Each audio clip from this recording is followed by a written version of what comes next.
Start करते हैं आज का लेक्चर। हम लोगों ने लास्ट लेक्चर में हाफ लाइफ पे काफ़ी सारी बात कर ली थी। बस उसके कुछ थोड़े से बेसिक आइडियाज रह गए थे जिनको आज देख लेते हैं। हम लोगों ने उसके क्वेश्चन जो थे वो रेशो वाले क्वेश्चन कर लिए थे। रेशो वाले क्वेश्चन का मतलब यह है कि अगर हमें डिके और अनडिके गिवन हो तो हम लोगों ने उस फॉर्म में कैलकुलेट कर लिए थे। अगर उन्हीं क्वेश्चन को परसेंटेज की फॉर्म में हम सॉल्व करें तो एक क्वेश्चन वो भी ले लेते हैं। वो क्वेश्चन यूँ आ सकते हैं, calculate number of atoms. Question की स्टेटमेंट वही होगी, बस ऑप्शन चेंज होंगे। Number of atoms left after 5 half lifes, ये क्वेश्चन उसका आगे। और ऑप्शन जो है वो सपोज कर लें परसेंटेजेस की फॉर्म में गिवन है, यानी अगर ऑप्शन इसके परसेंटेज की फॉर्म में गिवन हो तो फिर कैसे सॉल्व करना। बहुत सारे मेथड है, मैं तो ये रिकमेंड करता हूँ इसको फिर आप मतलब रेशो परसेंटेज लिख के सॉल्व करने ज़्यादा आसान हो। अब यूँ शुरू कर लें कि 100% शुरू में थे ना आपके पास, यानी जब एक्सपेरिमेंट शुरू होगा तो टी 0 होगा ना, 100% होंगे। अब जब आपकी फर्स्ट हाफ लाइफ गुजरेगी ना तो वो कितने रह जाएंगे, 50%। जब आपकी सेकंड हाफ लाइफ गुजरेगी तो कितने रह जाएंगे, 25%। थर्ड हाफ लाइफ गुजरेगी तो 12.5%, हाफ करते जाएंगे। फोर्थ हाफ लाइफ गुजरेगी तो 6.25%। और अगर फिफ्थ हाफ लाइफ गुजरेगी तो 3.12%। नॉर्मली यही होता है। तो आप ऐसे भी सीक्वेंस को याद रख सकते हैं। अगर आपसे नंबर ऑफ एटम लेफ्ट पूछता है आफ्टर 5 हाफ लाइफ, तो ये जो बेसिकली आपके पास एंड पे बच जाते हैं ना, ये आपके पास अनडिके ही होते हैं। अनडिके की परसेंटेज होती है या लेफ्ट एटम्स की परसेंटेज होती है। ठीक है, तो अगर 5 हाफ लाइफ ये तो फिक्स ही रहेंगे, कभी चेंज नहीं होंगे। तो आप इनको वैसे भी माइंड में रख सकते हैं कि फिफ्थ हाफ लाइफ के बाद 3.12, 4 के बाद 6.25 एंड सो ऑन। लेकिन ये क्या है, ये लेफ्ट की परसेंटेज है या ये जो अनडिके हैं उनकी परसेंटेज लिखी हुई है। अब इसी क्वेश्चन में अगर आपसे वो नंबर ऑफ एटम लेफ्ट की बजाय, लेफ्ट और अनडिके की बात होती है ना, अगर आपसे डिके पूछ लेता कि 5 हाफ लाइफ के बाद आप लोग डिके बताएं, तो डिके हम लोगों ने कैसे निकालने थे। इसके लिए फिर आप लोगों ने इसको 1 से माइनस नहीं करना होता, बल्कि जो क्वेश्चन होगा उसको 100% से माइनस करेंगे। तो अगर 5 हाफ लाइफ के क्वेश्चन को मैं डिके के लिए सॉल्व करूं तो इनिशियल तो 100% है ना, उसमें से हम इसको माइनस करेंगे 3.12% को। ठीक है ना, अब 100 में से देखें ना 3 माइनस करें तो 97 हो गया। अब 97 में से फर्दर 0.12 माइनस होगा ना, तो 97 से भी आंसर कम आएगा। तो 96 पॉइंट क्या हो जाएगा, 88 हो जाएगा। मैंने इसलिए बोला है कि 3 माइनस करें 97 हो जाएगा, क्योंकि ज़्यादातर बच्चे इसका आंसर जल्दी में 97.88 चूज़ कर देते हैं। लेकिन 3 निकलेगा तो 97 हो जाएगा, तो 97 से थोड़ा और कम होगा ना, तो 96.88% होगा। ये इसके इंपॉर्टेंट क्वेश्चन हैं, इसी तरह के आते भी हैं। तो आपको आइडिया हो गया कि अगर परसेंटेज के क्वेश्चन आ जाएंगे तो वो भी हम कर सकते हैं। हमारी बुक में बच्चों एंड पे एक डिके कर्व भी प्लॉट हुई है। Decay curve, decay curve basically उसने ग्राफ ही प्लॉट किया है, और उस ग्राफ में उसने एक साइड पे नंबर ऑफ प्रेडिक्टिव एलिमेंट्स लिए हैं और दूसरी साइड पे उसने टाइम ले लिया है। यानी ये जो साइड है वो number of radio active atoms है, और एक साइड पे वो टाइम प्लॉट कर रहा है। Time in terms of half life उसने प्लॉट किया है, यानी जो टाइम है वो in the form of half life है। तो कुछ यूँ उसने टाइम दिया हुआ है, सपोज करें यहाँ 0 टाइम है, ये फिर जो है वो फर्स्ट हाफ लाइफ है, इस तरह ये बाद में जो है वो सेकंड हाफ लाइफ है, इसके बाद जो है वो थर्ड हाफ लाइफ है। ये आपको भी कहानी तो समझ आ चुकी हुई है कि अगर टाइम 0 होगा तो number of atoms n not होंगे। ठीक है, ओरिजिनल नंबर ऑफ एटम्स होंगे। और जब टाइम फर्स्ट हाफ लाइफ गुजरेगी तो नंबर ऑफ एटम पहले का क्या हो जाएंगे, हाफ हो जाएंगे, n नॉट बाई क्या हो जाएंगे, 2 हो जाएंगे। यानी पहले 0 टाइम पे अगर original number of atom n not है, जब फर्स्ट हाफ लाइफ गुजरेगी तो हाफ हो जाएंगे ना, तो वो पॉइंट इस जगह लगेगा ना। यानी जब टाइम हाफ लाइफ होगी तो नंबर ऑफ एटम हाफ हो जाएंगे। जब एक और हाफ लाइफ गुजरेगी तो नंबर ऑफ एटम इसका भी तो हाफ हो जाएंगे ना, तो n नॉट बाई क्या हो जाएंगे, 4 हो जाएंगे। यानी जब सेकंड हाफ लाइफ हो जाएगी तो नंबर ऑफ एटम और हाफ हो जाएंगे। थर्ड लाइफ में इसका भी हाफ हो जाएंगे, यानी इस जगह पर आ जाएगा। मैं इधर लिख देता हूँ n नॉट बाई क्या हो जाएंगे, 8। इसका मतलब ये हुआ कि जैसे जैसे हाफ लाइफ गुजरती जा रही है, ये आपको समझ आ गया होगा। 0 पे n नॉट है ना, जब फर्स्ट हाफ लाइफ गुजरेगी तो n नॉट का हाफ कितना होता है, n नॉट बाई 2 होगा। इन दोनों के मिड में आएगा ना, इधर नीचे आएगा। जब सेकंड हाफ लाइफ गुजरेगी तो n0/4 हो जाएगा, थर्ड पे n0 का मतलब कम कम करते जाए ना, तो आपके पास कुछ इस शेप का इसके ग्राफ की शेप बन जाएगी। बस इतना ख्याल रखना है कि ये ग्राफ कभी भी इस हॉरिजेंटल एक्सिस को टच नहीं करेगा, इधर टच नहीं करेगा, क्योंकि इधर टच करने का मतलब है नंबर ऑफ रेडिएटिव एटम्स क्या हो गया, 0 हो गए। और कल हम लोगों ने पढ़ा था कि 0 कितने टाइम के बाद होंगे, इनफाइनाइट टाइम के बाद 0 होंगे, मतलब ये वाला ग्राफ इस एक्सिस को टच नहीं करेगा। तो आपसे भी ये पूछेगा, ये जो डिके कर्व होती है, इस कर्व को हम कौन सी कर्व बोलते हैं, इसको हम एक्सपोनेंशियल कर्व कहते हैं। एक्सपोनेंशियल कर्व का मतलब ये होता है कि ये वाली जो कर्व होती है ना, ये हॉरिजेंटल एक्सिस को कभी भी टच नहीं करती। तो क्योंकि ये कर्व हॉरिजेंटल एक्सिस को टच नहीं करती, तो उसी निस्बत से इस कर्व को हम डिके कर्व का नाम भी दे रहे होते हैं। बस ये छोटे छोटे पॉइंट्स आप लोगों ने याद रखने हैं कि एक्सपोनेंशियल कर्व भी इसे कहते हैं और डिके कर्व का नाम भी हम इसी को ही दे रहे होंगे। तो ये आप लोग का हाफ लाइफ का जो टॉपिक है ना, वो इसमें काफ़ी ज़्यादा इम्पोर्टेंट है, क्योंकि जो न्यूमेरिकल आपके बन सकते हैं वो इसी टॉपिक से ही रेलिवेंट आपके न्यूमेरिकल आते हैं।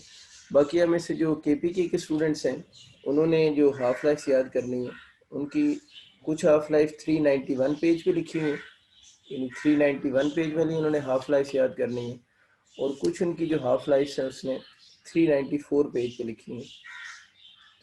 तो ये उन्होंने याद करनी है कि 391 पेज पे जो हाफ लाइफ लिखी है और 394 पेज पे जो हाफ लाइफ लिखी है, एक दो हाफ लाइफ उसने 393 पेज पे भी लिखी है एंड पे। तो केपी के बारे में इन पेजेस पे जो हाफ लाइफ लिखी हैं, उन हाफ लाइफ को आप लोगों ने याद करना है, ठीक है। फिर एक और छोटी चीज़ हम बात करते हैं जो हम बोल रहे थे कि decay law of radiative elements, decay law of radio active elements, मतलब मैथमेटिकल फॉर्म है सिर्फ, इसमें और इतना बड़ा इशू नहीं है कि decay law of radio active elements. ये हाफ लाइफ के पेजेस मैंने लिखे हैं, इन पेजेस पे हाफ लाइफ कुछ एलिमेंट्स की लिखी है, वही याद करनी है। Decay law of radiative elements की अगर हम बात करें, इसकी मैथमेटिकल फॉर्म को बस पता होना चाहिए, वो n is equal to n naught e raise की power minus lambda into t होगा। तो ये शायद कभी आइडेंटिफाई होने के लिए फार्मूला आ जाए, ठीक है ना। तो आपको समझ आ गया कि ये आपके पास n नॉट भी यहाँ पर लिखे हुए हैं, वो नंबर ऑफ एटम्स होते हैं। नंबर ऑफ अनडिके एटम्स क्या है, नंबर ऑफ अनडिके एटम्स होते हैं जब एक्सपेरिमेंट शुरू होता है ना, at t equal to 0 number of undecayed atoms होंगे at t equal to 0। Lambda आपको बता दिया था क्या चीज़ है, वही डिके कांस्टेंट, टी क्या चीज़ है, टाइम है। तो ये आपके पास जो होंगे वो नंबर ऑफ रेडिएटिव न्यूक्लियाई होंगे, नंबर ऑफ रेडिएटिव एलिमेंट या न्यूक्लियाई कह लें, एट टाइम टी पे होंगे ना, यानी ये n जो है वो टाइम t पे हैं, और n नॉट कौन से हैं, नंबर ऑफ अनडिके एटम्स हैं एट t इक्वल टू किस पे 0 पे। तो ये सिर्फ आइडेंटिफाई होने के लिए आपका आ सकता है, और इसके क्वेश्चन नहीं आते। मतलब आपसे पूछ सकता है कि decay law of radioactive element क्या है, तो आप चूज़ करेंगे n equal to n naught e raise की power minus lambda into t हो जाएगा। इसकी मैथमेटिकल फॉर्म शायद कभी आप लोगों से पूछ ले, तो आपको इसका आइडिया होना चाहिए। इसके बाद बच्चे हम बात करते हैं, कल हम लोगों ने एक छोटी सी टर्म पढ़ी थी एक्टिविटी ने, आपको याद होगा। एक्टिविटी जब हम बात करते हैं तो एक्टिविटी के आपसे वो यूनिट पूछ सकता है, यानी जो एक्टिविटी है इसकी यूनिट अगर आपसे पूछना है। अच्छा, समटाइम वो एक्टिविटी की बजाय ना वर्ड ना रेडिएटिविटी भी यूज़ कर जाते हैं, ठीक है। वो रेडिएटिविटी भी समटाइम लिख से जाता है, लेकिन नॉर्मली जो है वो वर्ड एक्टिविटी यूज़ होता है। एक्टिविटी की यूनिट क्या होगी, एक्टिविटी की अगर हम एस आई यूनिट की बात करें ना, तो इसकी एस आई यूनिट जो होती है वो तो बेसिकली बैकरल होगी ना, इसकी एस आई यूनिट जो होगी वो बैकरल होगी। बैकरल क्योंकि साइंटिस्ट का नेम है, इसलिए सिंबल में आप लोगों ने इसका बी कैपिटल लिख देना। तो एक्टिविटी की अगर हम एस आई यूनिट की बात करें, एस आई यूनिट जिसकी बैकरल होती है, और यहाँ से अगर हम वन बैकरल देखें ना, होगा किसकी इक्वल, तो वन बैकरल जो होगा वो वन डी पी एस की इक्वल होता है। डी पी एस को हम डिसइंटीग्रेशन पर सेकंड भी कहते हैं, या इसका दूसरा नाम जो होता है इसको डिके पर सेकंड भी कहते हैं, ठीक है। तो ये बात कह रहा है कि इसमें जो बैकरल है, वन बैकरल जो होता है 1 dps होता है, और डीपीएस स्टैंड फॉर होता है डिसइंटीग्रेशन पर सेकंड, या हम इसको क्या बोलते हैं, डिके पर सेकंड भी कहते हैं। ये इसकी एसआई यूनिट है। इसकी अगर हम प्रैक्टिकल यूनिट की बात करें, इसको प्रैक्टिकल यूनिट भी अलग से इसके लिए यूज़ करते हैं, या लार्जर यूनिट की बात करें, दोनों वर्ड यूज़ होते हैं। और लार्जर यूनिट, कोई भी वर्ड यूज़ कर ले, प्रैक्टिकल यूनिट आपसे पूछ ले या लार्जर यूनिट पूछ लेना, तो आप लोगों ने याद रखना है क्यूरे होती है, CURIE साइंटिस्ट का नेम है, इसलिए सिंबल में C कैपिटल होगा। इसको प्रैक्टिकल यूनिट भी कहते हैं और लार्जर यूनिट भी कहते हैं। यानी क्यूरे जो होता है ना, वो आपका इक्वल होता है 3.7 इंटू 10⁻10 जो होगा वो डिके पर सेकंड भी इसको कहते हैं। डीपीएस लिख लें, ये मैं चले ये लिख देता हूँ, डिके पर सेकंड, ठीक है। यूँ भी इसको लिख सकते हैं, या हमें पता है कि 1 डिके पर सेकंड जो होता है, 1 डिके पर सेकंड जो होता है वो 1 बैकरोल के इक्वल भी होता है। तो यूँ भी लिख सकते हैं 3.7 इंटू 10⁻10 किसकी इक्वल हो जाएगा, बैकरोल की इक्वल हो जाएगा। तो ये कुछ इन्फॉर्मेशन बेस एक दो छोटी छोटी बातें थी, इनको आप लोगों ने माइंड में रख लेना है, ठीक है ना। एक्टिविटी की जो सिंबल होती है ना, हम लोगों ने कल वैसे भी लिखी थी, एक्टिविटी की एक सिंबल आर भी कुछ बुक्स में यूज़ होती है। सिंबल तो खैर मैटर नहीं करती, वैसे बस थोड़ा बहुत पता होना चाहिए कि अगर कभी यूज़ हो जाए तो कैपिटल आर जो है वो भी हम एक्टिविटी के लिए एज ए सिंबल यूज़ करते हैं। फिर इसने रेडिएक्टिविटी का जो है उसका भी थोड़ी सी बात की कि रेडिएक्टिविटी को पढ़ लें। हमारी बुक में रेडिएक्टिविटी के बारे में बस वही केमिस्ट्री वाली 9th वाली थोड़ी सी बातें लिखी हैं। रेडिएक्टिविटी हम क्या कहते हैं कि आपके पास ये कोई एलिमेंट है, अगर इस एलिमेंट से स्पॉन्टेनियसली रेडिएशन इमिट होना शुरू हो जाती है, अगर किसी एलिमेंट से स्पॉन्टेनियसली रेडिएशन इमिट हो रही है, आइदर उसे अल्फा रेडिएशन इमिट हो रही है या बीटा रेडिएशन इमिट हो रही है, तो इस और साथ में कौन सी इमिट होंगी, गैमा रेज भी इमिट होंगी। तो अगर किसी एलिमेंट से स्पॉन्टेनियसली अल्फा बीटा या गैमा रेडिएशन इमिट होना शुरू हो जाए, तो इस प्रोसेस को हम किसका नाम देते हैं, रेडिएक्टिविटी का नाम देते हैं। तो रेडिएक्टिविटी सिंपल जो है वो हम ये बोलते हैं कि ये स्पॉन्टेनियस डिसइंटीग्रेशन ऑफ न्यूक्लियस है, स्पॉन्टेनियस डिसइंटीग्रेशन ऑफ न्यूक्लियस। ये जो न्यूक्लियर फिजिक्स का चैप्टर है ना, ये इंटरेस्ट पॉइंट ऑफ व्यू से सबसे आसान चैप्टर है, क्योंकि इसमें बस वो बेसिक अगर आपको टेक्स्ट की बातें पता है तो आपको क्वेश्चन बड़े आराम से सॉल्व हो जाता है। ये इंटरेस्ट में तैयार करने के लिए सबसे आसान न्यूक्लियर फिजिक्स है। Spontaneous disintegration of nucleus is named as कौन सा, रेडिएक्टिविटी सेकेंड, ठीक है। ये स्पॉन्टेनियस प्रोसेस है। अब रेडिएक्टिविटी जो है वो कल भी मैंने आपको लिखवाया था, मैंने बताया था रेडिएक्टिविटी इज अ रैंडम प्रोसेस। ये रैंडम प्रोसेस है, मतलब अगर एक ही एलिमेंट ए है, एक एलिमेंट है उसके दो एटम्स हैं, और आपसे कोई बंदा पूछे इसका कौन सा एटम डिके करेगा, इवन इनकी हाफ लाइफ हमें पता भी हो, तो हम ये प्रिडिक्ट नहीं कर सके ये डिके करेगा ये डिके करेगा। तो किसी पर्टिकुलर एटम के बारे में हम प्रिडिक्ट नहीं कर सकते कि वो डिके करेगा या वो डिके नहीं करेगा। इसका मतलब है रेडिएक्टिविटी यानी स्पॉन्टेनियस डिसइंटीग्रेशन होना, किसी भी एलिमेंट से रेडिएशन का इमिट होना, वो रैंडम प्रोसेस है। हो सकता है एक ही एलिमेंट के दो सेम एटम्स हैं, एक एक सेकंड में डिके हो जाए और मे बी एक 10 साल के बाद भी डिके ना हो। बस वही बात जो कल भी बात की थी। फिर आप लोगों ने इसका एक और पॉइंट याद रखना है कि इसको डिस्कवर जो किया था, this process discovered by Henry baker, इस प्रोसेस को जो डिस्कवर किया था वो हेनरी बेकर ने किया था।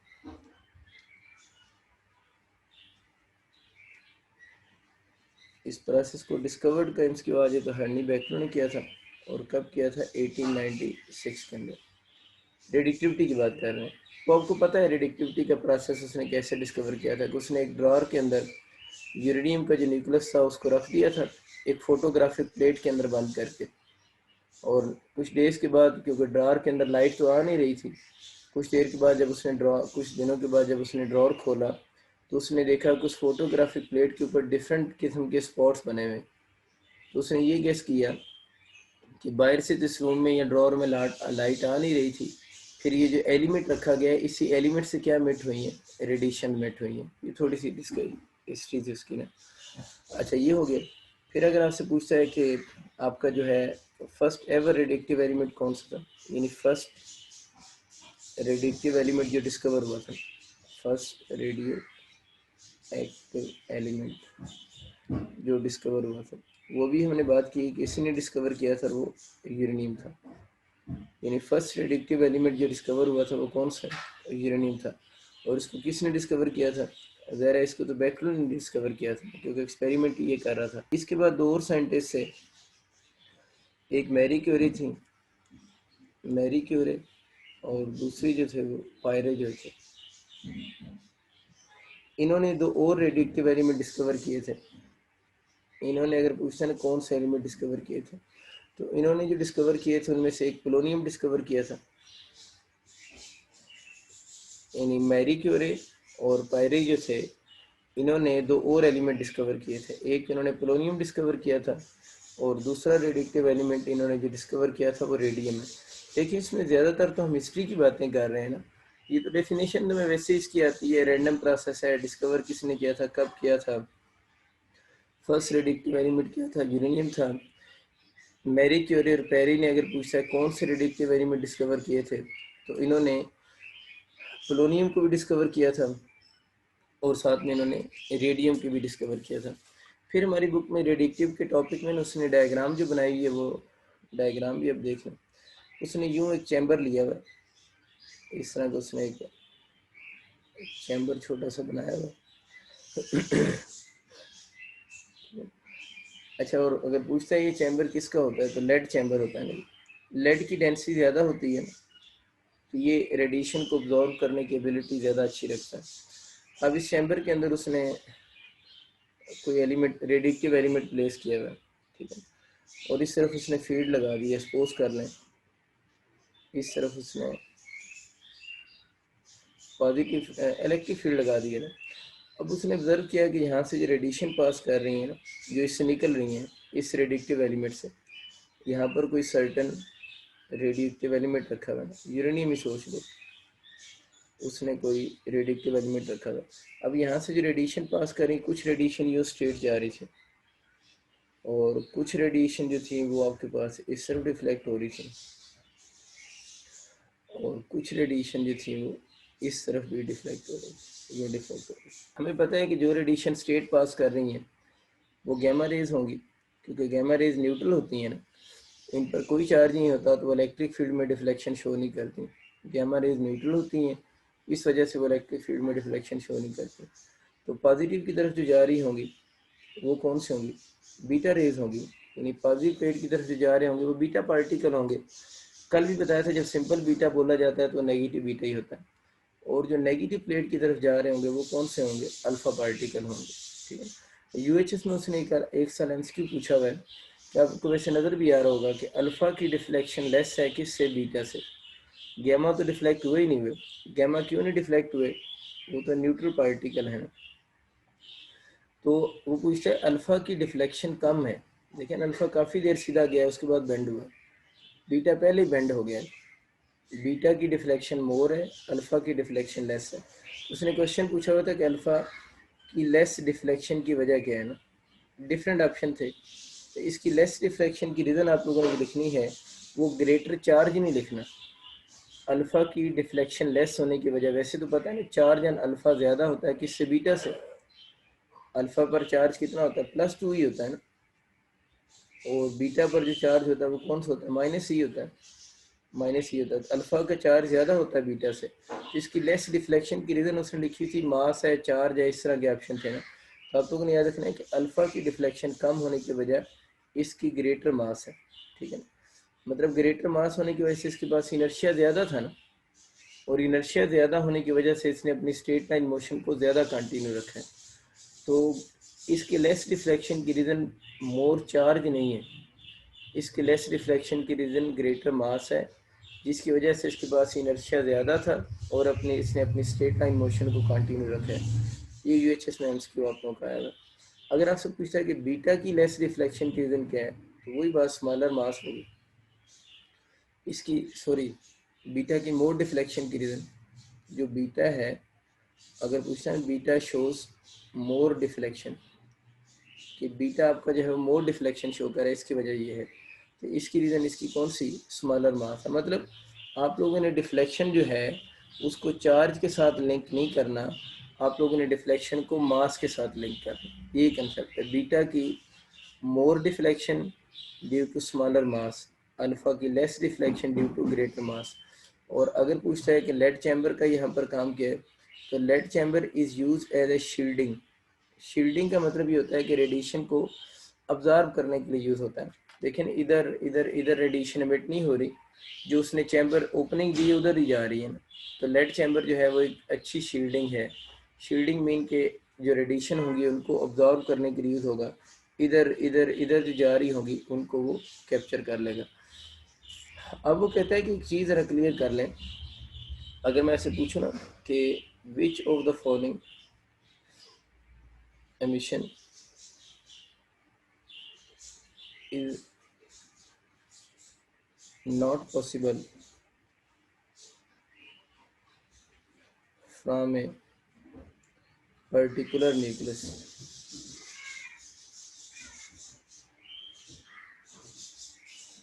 ये पूछ रहा हूँ, बल्कि पॉसिबल लिख लें। Which of the following emission is possible from a particular nucleus, कि किसी पर्टिकुलर न्यूक्लियस से कौन सी एमिशन पॉसिबल है। अल्फा बीटा गैमा एमिशन वो करेगा, या वो करेगा अल्फा गैमा एमिशन करेगा, या वो अल्फा बीटा एमिशन करेगा, या वो न्यूक्लियस बीटा गैमा एमिशन करेगा। ठीक है, चलो मैंने सारे ऑप्शन लिखे हैं, इधर से देख लेते हैं। अब क्वेश्चन आ सकता है, ये भी आ सकता है कि मिशन कौन सी पॉसिबल है, और ये भी आ सकता है मिशन कौन सी पॉसिबल नहीं है। आप लोगों ने एक चीज़ क्लियर करनी है कि कोई भी जो एलिमेंट होता है ना, कोई भी एलिमेंट होता है, या तो वो अल्फ़ा मीट करता है, यानी या तो वो न्यूक्लियस अल्फ़ा मीटर होता है, या वो न्यूक्लियस बीटा मीटर होता है। मतलब फिक्स होता है, या वो अल्फ़ा मीटर एमिशन करेगा या वो कौन सी बीटा एमिशन करेगा। एक ही वक्त में दोनों एमिशन नहीं हो सकती, क्योंकि उसकी वजह है कि जब अल्फ़ा मिशन करेगा तो वो एलिमेंट किसी दूसरे एलिमेंट में कन्वर्ट हो जाएगा ना। जिस तरह कल अगर आपको याद हो तो यूरेनियम ने जब अल्फ़ा मिशन की थी तो यूरेनियम थोरियम में कन्वर्ट हो गया था। थोरियम ने आगे हम लोगों ने पढ़ा था कौन सी मिशन कर सकता है, बीटा मिशन कर सकता है। तो यूरेनियम ने तो बीटा मिशन नहीं की ना, यूरेनियम ने तो जब अल्फ़ा की तो वो थोरियम बन गया, थोरियम ने आगे क्या की, बीटा मिशन की। तो कोई एक एलिमेंट जो होता है वो एक वक्त में कोई एक रेडिएशन एमिट करता है, वो अल्फा मिशन करेगा या बीटा मिशन करेगा। इसका मतलब ये हुआ कि ये वाला जो ऑप्शन है ना, अल्फा बीटा मिशन हो रही है। Which of the following is possible from a particular nucleus.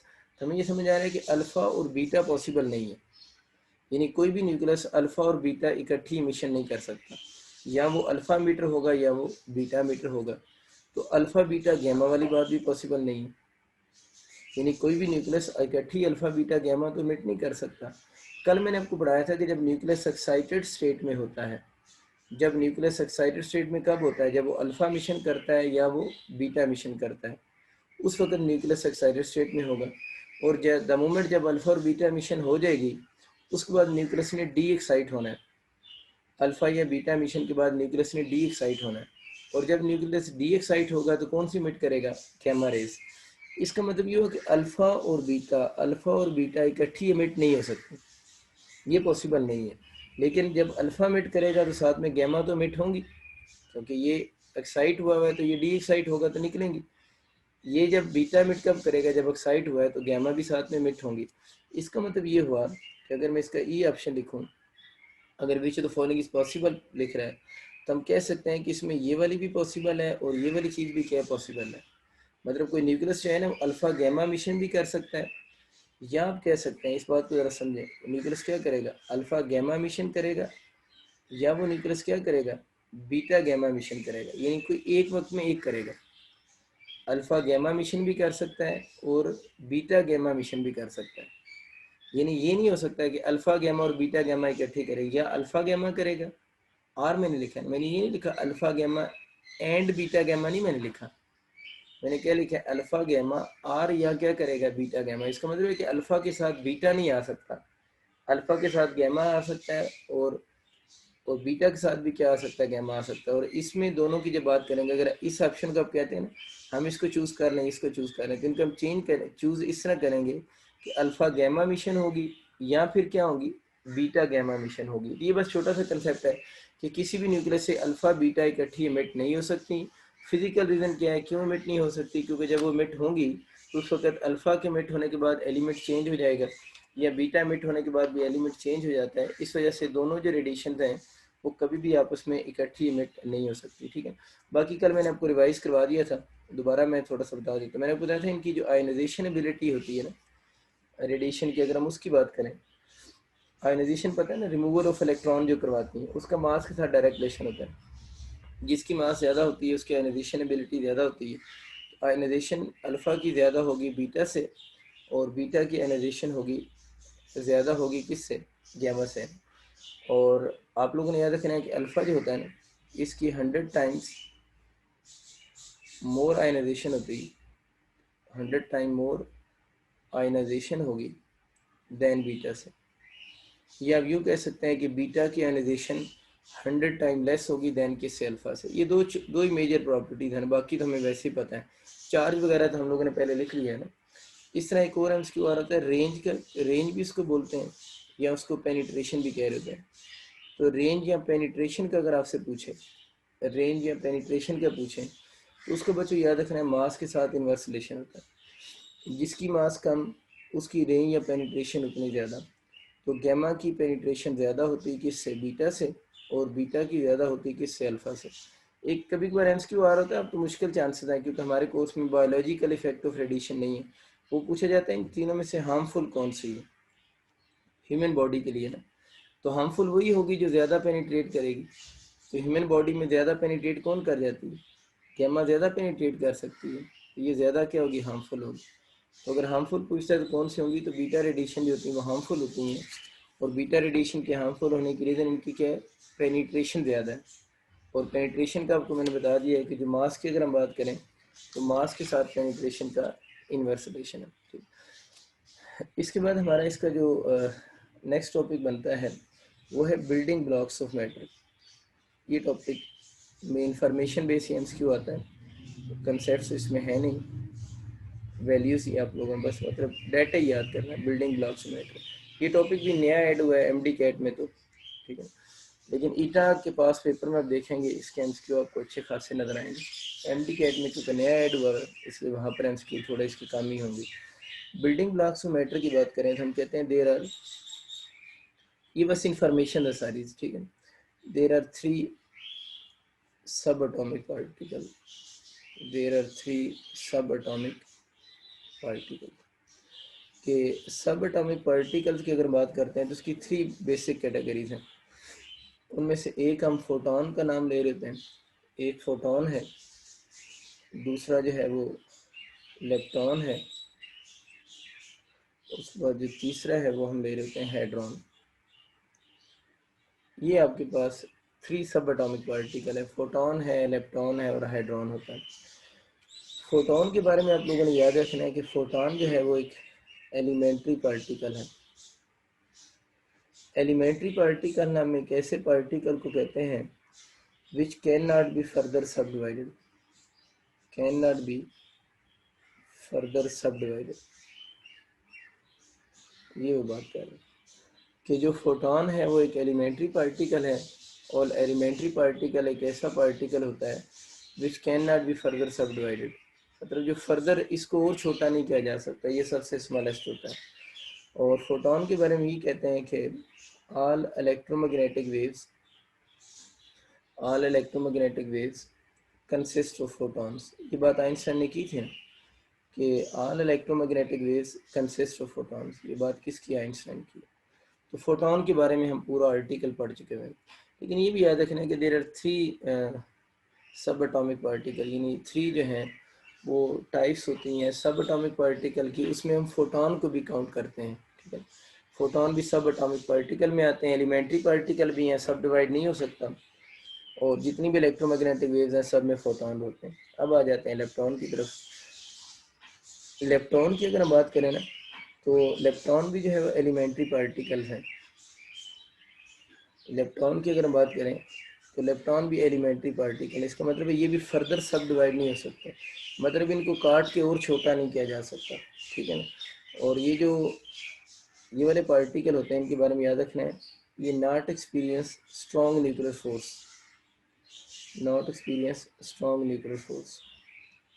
Strong, दो तरह की न्यूक्लियर फोर्सेस होती हैं, एक वीक न्यूक्लियर फोर्स होती है, एक स्ट्रॉन्ग न्यूक्लियर फोर्स होती है। तो ये इन पर स्ट्रॉन्ग न्यूक्लियर फोर्स एक्सपीरियंस नहीं करते, ठीक है। स्ट्रॉन्ग न्यूक्लियर फोर्स वैसे आपको थोड़ा बहुत पता होगा कि दिस फोर्स बाय नेचर क्या होती है, अट्रैक्टिव इन नेचर होती है। तो ये जो आपके पास इलेक्ट्रॉन्स होते हैं अट्रैक्टिव होती है, वो स्ट्रॉन्ग न्यूक्लियर फोर्स को एक्सपीरियंस नहीं करते। मैं फोर्सेस ऐसे स्ट्रॉन्ग और वीक को बाद में पढ़ा भी दूंगा थोड़ा सा, ईटा में तो डिटेल से पढ़ेंगे, लेकिन एमडी कैट वालों को थोड़ा सा आइडिया दे दूंगा कि not experience strong nuclear force. लेकिन ये फोर्सेस वाला टॉपिक एमडी कैट में नहीं है, तो इन पर ये बात लेकिन पता होनी चाहिए। इलेक्ट्रॉन जो होते हैं not experience strong nuclear force, federal board में भी एमसीक्यू आएगा। इलेक्ट्रॉन की अगर हम बात करें तो इलेक्ट्रॉन जो होते हैं उनकी 6 टाइप्स होती हैं। ये देर 6 इलेक्ट्रॉन, यूँ कह लें ये 6 टाइप्स होंगी इलेक्ट्रॉन के। बहुत सारे बच्चे कहते हैं भी आप एलिमेंट्री पार्टिकल कह रहे सब टाइप्स पढ़ा रहे हैं। देखिए टाइप होना और बात है, डिवाइड होना और चीज़ होती है। डिवाइड का मतलब होता है उससे छोटा नहीं किया जा सकता, टाइप का मतलब है कितने हैं। तो हम कहते हैं ये इलेक्ट्रॉन जो है वो 6 टाइप्स के बनते हैं। इनमें से सबसे जो फेमस इलेक्ट्रॉन है ना वो इलेक्ट्रॉन है। यानी आपका एमसीक्यू यही आएगा, electron belong to which category, आप लोगों ने बोलना इलेक्ट्रॉन। जो पार्टिकल इलेक्ट्रॉन होता है ना उसका एंटी पार्टिकल भी इलेक्ट्रॉन ही होता है। तो इलेक्ट्रॉन का एंटी पार्टिकल क्या होता है, पॉजिट्रॉन। तो पॉजिट्रॉन भी फिर यही होगा।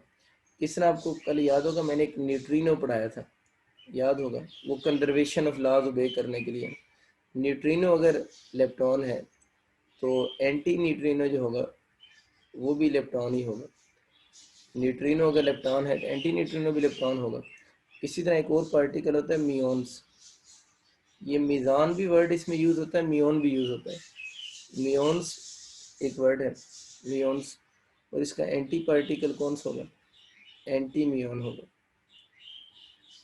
एंटी मियोन। मियोन्स लिख लें, एस लगा दें या ना लगाएं की बात होती है। मियोन्स भी बोलते हैं, मियोन भी बोलते हैं। ये 6 हैं टोटल, बनते तो 3 ही है ना, एक ये एक ये एक ये। तो टोटल जो आपके पास इलेक्ट्रॉन है वो 6 है। एमसीक्यू यही आएगा कि इनमें से किसी का नाम लिखा होगा और पूछेगा बताएंगे किस से बिलोंग करेगा, फोटॉन है, इलेक्ट्रॉन है या हाइड्रॉन है। तो ये जो सारे लिखे हुए हैं ये सारे किसकी टाइप्स में आते हैं, इलेक्ट्रॉन की टाइप्स में आते हैं। इलेक्ट्रॉन ये सारे एलिमेंट्री है, मतलब इलेक्ट्रॉन को और छोटा नहीं किया जा सकता, एलिमेंट्री का मतलब ये होता है। इन पर स्ट्रॉन्ग न्यूक्लियर फोर्स नहीं लगती। वो क्यों नहीं लग रही होती, वैसे भी आप देख सकते हैं इलेक्ट्रॉन तो न्यूक्लियस से बाहर होता है ना, तो इस पर स्ट्रॉन्ग न्यूक्लियर फोर्स नहीं लगेगी। और भी रीज़न हैं इसकी, लेकिन आप इस तरह भी इस चीज़ को याद रख सकते हैं। जो डिस्कशन इसने मेनली आपकी बुक में की हुई है वो उसने हाइड्रॉन पे ज़्यादा बात की है। तो डिस्कशन हाइड्रॉन पे इसने ज़्यादा की है। हाइड्रॉन्स के बारे में पहली बात तो ये याद रखनी है, हाइड्रॉन्स नॉन एलिमेंट्री हैं। हाइड्रॉन जो हैं they are non elementary particles, ये नॉन एलिमेंट्री पार्टिकल्स हैं, ठीक है ना। और हाइड्रॉन जो होते हैं they experience strong nuclear force, experience strong nuclear force. इन पे स्ट्रॉन्ग न्यूक्लियर फोर्स नहीं लगती, they experience strong nuclear force. और हाइड्रॉन जो होते हैं, अब देखिए ना, नॉन एलिमेंट्री पार्टिकल है ना, किसी चीज़ से मिलकर बने होंगे।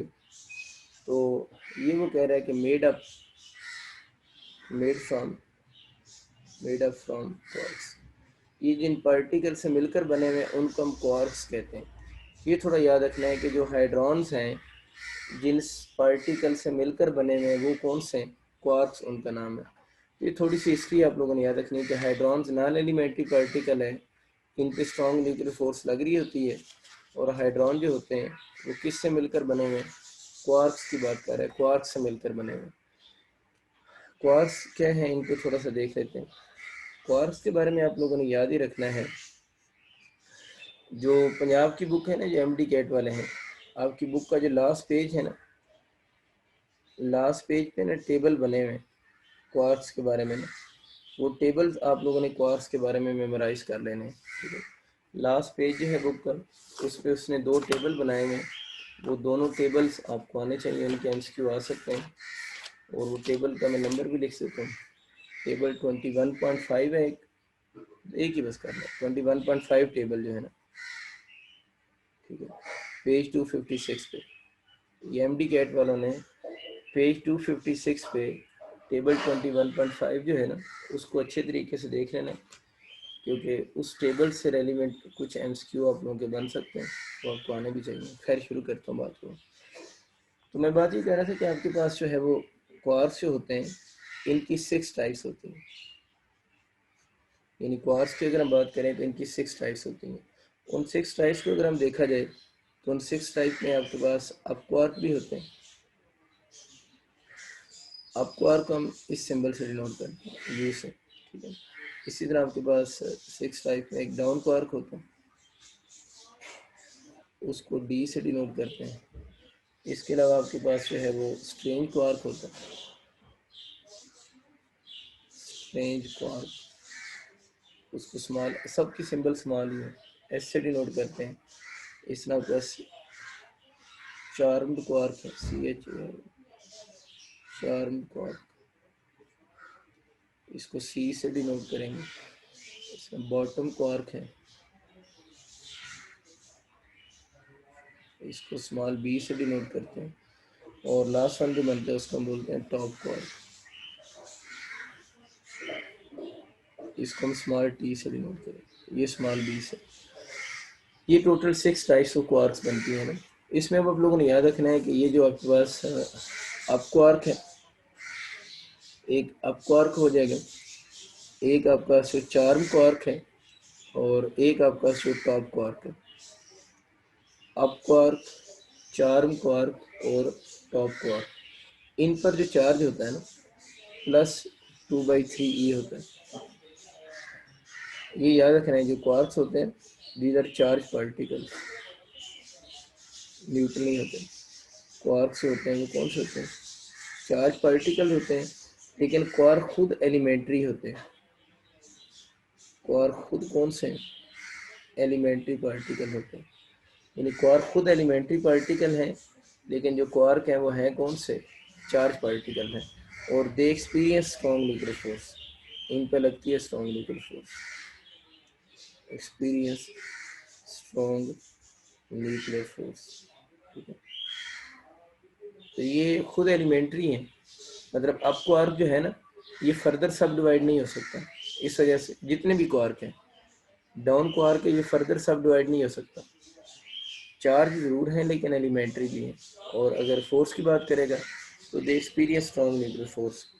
6 टाइप्स हैं, up quark, charm quark, top quark, इन पर चार्ज सेम है, और सब पर चार्ज कितना है, +2/3 है, सॉरी +2/3, और इस पर भी चार्ज होगा वो +2/3 होगा, ठीक है।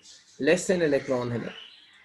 और इन क्वार्क पर जो चार्ज होगा ये भी साथ में लिखना, जगह ऊपर थोड़ी है, इन पर जो चार्ज होगा ना इसके साथ लिख लें, चार्ज होगा वो लेस देन इलेक्ट्रॉन होगा। इन पर जो चार्ज होगा वो इलेक्ट्रॉन से कम होता है, फ्रैक्शन में आता है ना। क्वार्क चार्ज पार्टिकल्स हैं, लेकिन उन पर जो चार्ज होगा वो लेस देन क्या होगा, इलेक्ट्रॉन होगा। इसी के साथ थोड़ा सा लिखें, चले इन्फॉर्मेशन आपको मिल। इन तीनों पर चार्ज सेम, अब यूँ याद रखने, यूसीटी याद कर लेना, यूँ याद करें ज़्यादा अच्छा, यूसीटी याद करें, यूसीटी, यूसीटी पर चार्ज +2/3 ये है। बाकी बस एक याद कर लो, दूसरा वैसे ही याद हो जाता है। जो बाकी बच गए हैं ना, फिर बाकी कौन से बच गए, ये 3 बच गए। इस पर चार्ज -1/3E, इस पर भी चार्ज -1/3E, और इस पर भी चार्ज -1/3E। तो याद रखने का तरीका कि यूसीटी याद करो कि यूसीटी पर चार्ज आपका +2/3E है, +2/3 है। बाकी जो बच गए उन पर चार्ज कौन सा है, -1/3E होगा। बाकी जो बच गए उन पर -1/3 होगा। अब ये तो 6 टाइप्स ऑफ क्वार्क्स होंगे। अब हर जो क्वार्क होता है, हर जो क्वार्क होता है उसका एंटी क्वार्क भी होता है। जितने क्वार्क होते हैं उनके एंटी क्वार्क भी होते हैं। मैं सिर्फ एक बताऊंगा, जिस तरह आपके पास ये अप क्वार्क की सिंबल है ना, अप क्वार्क की यूज सिंबल है, अब इसके जो एंटी क्वार्क होगा उसकी सिंबल ये होगी, यानी उसके ऊपर आप लोगों ने सिर्फ मॉड का साइन लगा देना, ठीक है।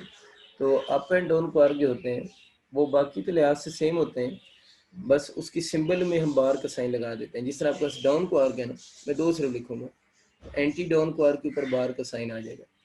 अब ये चक्कर होगा कि अप क्वार्क पर चार्ज कितना है, आपको अर्क पर चार्ज था +2/3e, आपको अर्क पर चार्ज +2/3e था ना। अब एंटी आपको अर्क पर भी चार्ज की मैग्नीट्यूड सेम होगी। आपको अर्क पर जो चार्ज है, एंटी आपको अर्क पर भी चार्ज उतना ही होगा, बस सिर्फ साइन बदल जाएगा। इसका +2/3e है ना, तो एंटी आपको अर्क पर चार्ज -2/3e होगा। डाउन क्वार्क का चार्ज आपका कितना था, -1/3e है ना, तो एंटी डाउन क्वार्क का जो चार्ज होगा वो आपका माइनस है ना, ये तो वो कितना हो जाएगा, प्लस हो जाएगा। अब इसमें ना आप खिचड़ी में ना पड़े, आप एक सिर्फ याद रखें, मैंने बताया आप यूसीटी याद करें। यूसीटी इन पर चार्ज +2/3 है, इसको माइंड में रख के बाकी सारे बन जाते हैं। आपको पता है अगर इन पर +2/3 है तो बाकी जो बच जाएंगे उन पर अंडरस्टूड है -1/3 होगा। अब हमें पता है कि इस पर अगर +2/3 है, इनके जो एंटी क्वार्क्स होंगे उन पे मॉडुलस बार का साइन आ जाएगा, वो तो पता है। उनके चार्ज के साइन बदल जाएगा, ये प्लस है तो वो क्या हो जाएगा माइनस। तो इनके अलावा जो है उन पर माइनस था ना, -1/3 था, और जब वो चेंज होंगे तो उन पर चार्ज क्या हो जाएगा, प्लस हो जाएगा। तो इस तरह आप याद रख सकते हैं। ये जो मैंने टेबल बताया ना 21.5, इसमें भी यही हुआ है। वैसे मैंने लिखवा दिए हैं ताकि आपको थोड़ा सा याद हो जाए। कुछ बच्चों को वो याद करने की सीक्वेंस नहीं आइडिया हो रही थी, बस अब यूसीटी याद करें, यूसीटी से आप लोगों के ये सारे सारे मतलब याद हो जाते हैं। अच्छा, हम बात कर रहे थे कि ये जो क्वार्क्स हैं नीचे आ जाते हैं, कुछ बातें तो ऊपर मैंने इंपॉर्टेंट लिखी थी, अब कुछ बातें रह गई उनको नीचे लिखता हूँ। क्वार्क के बारे में आप लोगों ने याद रखना है, क्वार्क से होते हैं, अभी तक इनके बारे में यही कहते हैं, क्वार्क से होते हैं नॉट एग्जिस्ट इंडिपेंडेंटली।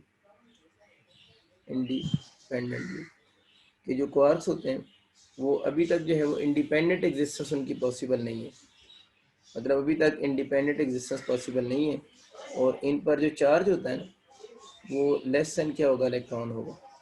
एक तो इनकी इंडिपेंडेंट एग्जिस्टेंस पॉसिबल नहीं है, और दूसरा इन पर जो चार्ज होगा वो लेस देन इलेक्ट्रॉन है। फ्रैक्शन में लिखा हुआ है ना, फ्रैक्शन का मतलब है लेस देन इलेक्ट्रॉन है।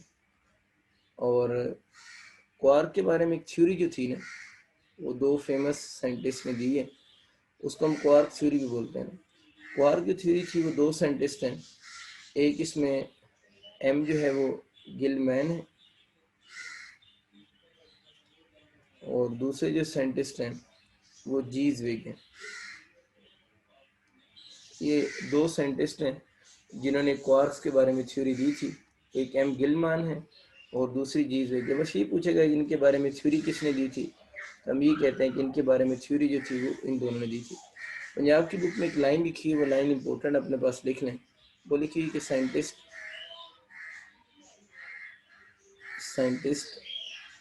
believe that scientists believe that all matter belongs to lepton group. Scientists belongs to lepton group और क्वार्क ग्रुप। ये उसने बुक की लाइन है।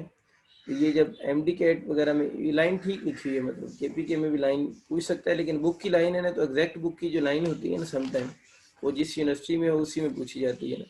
ये उसने बुक में लाइन लिखी कि scientist no believe that all matter belong to either the quark group और किससे belongs to either lepton group, इधर लेप्टॉन ग्रुप और कौन सा क्वार्क ग्रुप। ये लास्ट पेज पे उसने लिखी है। ये लाइन इंपॉर्टेंट है एमसीक्यू के लिए ना, क्योंकि हमें ये लगता है जब ये एमसीक्यू आता है ना, scientist believe that all matter belongs to either, हम लेप्टॉन ग्रुप, क्वार्क ग्रुप और फोटोन ग्रुप सारे चूज कर लेते हैं। हमें लगता है फोटोन भी तो इसी में आता है ना, जिसने दो लिखे हैं, एक लेप्टॉन ग्रुप लिखा हुआ और एक कौन सा क्वार्क ग्रुप है। क्वार्क ग्रुप की जगह रिप्लेसमेंट वर्ड भी इसका यूज हो सकता है, वो हाइड्रॉन भी लिख सकता है। क्वार्क ग्रुप का रिप्लेसमेंट वर्ड कौन सा है, हाइड्रॉन है। क्वार्क ग्रुप किसे बोल रहा है, वो हाइड्रॉन को तो कह रहे हैं ना, ठीक है ना। तो वो बेसिकली जो है वो हाइड्रॉन्स को ही कह रहे हैं, ठीक है। हाइड्रॉन्स ही क्वार्क ग्रुप होते हैं। मैंने ये बोला ना कि जो क्वार्क्स होते हैं नॉट एग्जिस्ट इंडिपेंडेंटली, तो इनकी जो एग्जिस्टेंस है वो इनडायरेक्टली चेक की गई है ना, मतलब ये अलग-अलग तो एग्जिस्ट कर नहीं सकते, और इनकी जो एग्जिस्टेंस है उन्होंने इनडायरेक्टली वेरीफाई की है। मतलब ये जब न्यूक्लियस के अंदर कंबाइंड फॉर्म में थे ना, वहीं पर कंबाइंड फॉर्म में इनकी एग्जिस्टेंस वेरीफाई हुई है, क्योंकि ये वाले पार्टिकल इंडिपेंडेंट एग्जिस्ट नहीं कर सकते। ठीक है, तो ये आपको समझ आ गई। जो बुक की लाइन है इसमें क्वार्क ग्रुप की जगह पर वो वर्ड चेंज करके हाइड्रॉन भी वर्ड लगा सकता है। तो अगर हाइड्रॉन भी लिख से तो इतना इशू नहीं होगा। एक ही बात है, क्वार्क ग्रुप प्लस यूज करे या हाइड्रॉन ग्रुप वर्ड यूज करे, क्योंकि क्वार्क सारे जो है वो किससे मिलकर बने हुए हैं, हाइड्रॉन से तो मिलकर बने हुए हैं। अच्छा नेक्स्ट आगे चलते हैं। हमें थोड़ा सा हाइड्रॉन्स का समझ आ गया और थोड़ा सा क्वार्क्स का भी पता चल गया, और कोई ख़ास बात हमने नहीं की, हमने सिर्फ इंफॉर्मेशन लिखी है। ठीक है, और उतनी इंफॉर्मेशन लिखी है जितनी हमारी टेक्स्ट बुक में है भी। वैसे तो हम बिल्डिंग ब्लॉक्स ऑफ मैटर पे बहुत लंबी चौड़ी डिस्कशन हो सकती है, इवन क्वार्क थ्योरी के ऊपर इतनी लंबी चौड़ी बहस है, लेकिन हमें उसकी ज़रूरत नहीं है क्योंकि ये इंफॉर्मेशन बेस्ड टॉपिक है ना। अगर इसमें फार्मूलाज वगैरह होते तो फिर तो हम इसकी काफ़ी डिटेल में आगे पीछे चले जाते। फार्मूलाज में तो कोई लिमिटेशन होती नहीं है, लेकिन क्योंकि थ्योरी लिखी हुई है बुक में भी, और थ्योरी फिर हम उतनी हद तक ही पढ़ते हैं क्योंकि हमारी बुक की लाइन आनी है, तो इसलिए इस टॉपिक को आप लोगों ने इसकी ज़्यादा डिटेल में नहीं चले जाना। इसमें कुछ टॉपिक्स में मैं डिटेल में चले जाता हूँ, ये हम उतना ही रखेंगे जितना बुक में है, क्योंकि ये थ्योरेटिकल बुक में लिखा हुआ है। टाइप्स ऑफ हाइड्रॉन्स की बात करें, जिसकी दो टाइप्स बनती हैं। एक इसकी टाइप्स में बैरियॉन्स आता है, और दूसरी इसकी जो टाइप है वो मेजान्स होते हैं। दो टाइप्स हैं, एक टाइप में बैरियॉन्स आता है और दूसरा टाइप में मेजान आ जाता है। बैरियॉन्स के बारे में याद रखना है कि होते ही बैरियॉन भी हाइड्रॉन्स हैं, मेजान भी हाइड्रॉन्स हैं। हाइड्रॉन अगर नॉन एलिमेंट्री हैं, हाइड्रॉन अगर कौन से नॉन एलिमेंट्री हैं, तो फिर ये जो दोनों हैं ये क्या होंगे, ये भी तो नॉन एलिमेंट्री होंगे। बैरियॉन भी हाइड्रॉन है तो ये भी नॉन एलिमेंट्री होगा। मेजॉन जो है वो भी नॉन एलिमेंट्री होगा, भूल नहीं जाना है। इससे पहले हम लोगों ने मियोन वर्ड यूज किया था, मियोन सब, मियोन क्वार्क्स जो है, मियोन सॉरी जो थे वो लेप्टॉन थे। ये मेजॉन वर्ड है, इन दोनों को जल्दी में मिक्स नहीं किया कर देना। बैरियॉन्स ऐसे हाइड्रॉन्स होते हैं, ऐसे हाइड्रॉन्स होते हैं जिनकी मास जो होगी, जिनकी जो मास होगी वो ग्रेटर देन और equal to mass of proton होती है। ठीक है, तो बैरियॉन्स ऐसे हाइड्रॉन्स होंगे जिनकी मास इक्वल टू और greater than mass of proton होगी। मेजॉन ऐसे हाइड्रॉन्स होंगे या ऐसे नॉन एलिमेंट्री पार्टिकल होंगे, ऐसे हाइड्रॉन्स होंगे या ऐसे नॉन एलिमेंट्री पार्टिकल होंगे जिनकी मास जो होगी वो less than mass of proton होगी। यानी इनकी जो मास होगी वो लेस देन मास ऑफ क्या होगी, प्रोटॉन होगी। तो इनकी मास प्रोटॉन की मास से लेस होती है। ठीक है, जो बैरियॉन्स होते हैं ना, बैरियॉन्स किससे मिलकर बने हुए, हाइड्रॉन से। बैरियॉन बेसिकली हाइड्रॉन है ना, और हाइड्रॉन किससे मिलकर बने हुए, क्वार्क से। तो बैरियॉन्स को हम थ्री क्वार्क सिस्टम भी कहते हैं। बैरियॉन्स आर आल्सो, अब ये बहुत इंपॉर्टेंट एमसीक्यू, इसका एमसीक्यू ये आ रहा है कि which of the following is called three quark system. तो हम ऑप्शन में बैरियॉन चूज करते हैं। बैरियॉन जो है वो थ्री क्वार्क सिस्टम है, यानी इसके अंदर तीन क्वार्क्स होते हैं। जो मेजॉन्स होते हैं ना, इसके अंदर क्या होता है, ये मिलकर तो क्वार्क से मिलकर बने हुए ना, दोनों दोनों हाइड्रॉन है तो दोनों क्वार्क से मिलकर बनेंगे। इनके अंदर पेयर होगा, pair of quark and antiquark होगा, pair of quark and antiquark होगा। ये वो कह रहे हैं कि इसके अंदर अगर हम बात करेंगे तो इसके अंदर पेयर होगा, एक इसमें क्वार्क यूज होगा और दूसरा इसमें एंटी क्वार्क यूज होगा। ये वो कह रहे हैं कि पेयर ऑफ क्वार्क एंड कौन सा होगा, एंटी क्वार्क इसमें होगा। ठीक है, अच्छा ठीक होगा, एक में pair of quark and antiquark होगा। तो ये हम बात कर रहे हैं कि पेयर ऑफ क्वार्क यूज हो रहा है और सेकंड चीज जो है वो इसमें एंटी क्वार्क यूज हो रहा है। ये दो बातें ऊपर। अच्छा, pair of quark and anti quark इसमें यूज हो गया। अच्छा नेक्स्ट इसमें याद रखना है कि इसकी एग्जांपल कौन सी है। इसकी एग्जांपल में आपके पास दो फेमस एग्जांपल हर जगह लिखी हुई हैं, एक उसने प्रोटॉन लिखा हुआ है और एक इसने न्यूट्रॉन लिखा हुआ है। ठीक है, इसकी अगर हम एग्जांपल की बात करें तो इस मेजान फैमिली के जितने भी पार्टिकल होते हैं ना, उनमें से एक ही मेन एग्जांपल उसकी, वो हम पायॉन बोल रहे थे, पायॉन बोल रहे होते हैं। ठीक है, पायॉन के बारे में ये भी याद रखना है कि ये सबसे लाइटेस्ट मेजान है, लाइटेस्ट मेजान।